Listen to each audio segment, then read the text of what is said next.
Welcome to Sweet Life Beat Life. We hope this video helps. Sign in to your Google account at My Account. Google.com using your email. Open the Data and Privacy tab in Account Settings to manage information. Scroll to the History and Activity section and click My Activity to view recorded items. Each item shows the product, timestamp, and activity type for clear context.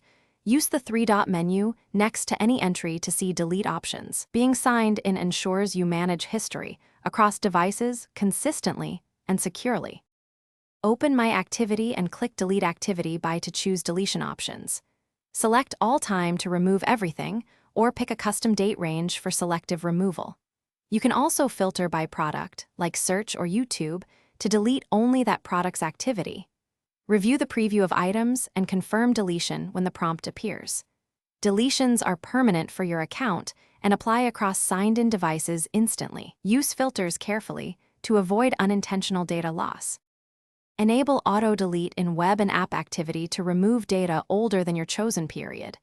Choose 3, 18, or 36 months for automatic cleanup and confirm the selection. To clear Chrome history, open Chrome settings, go to Privacy and Security, and choose Clear Browsing Data for time ranges. Set the checkbox for browsing history, cookies, and cached images as needed before clearing. Remember that signed-out activity and device-level logs may remain and require separate removal. Thanks for watching. Consider subscribing if we helped you.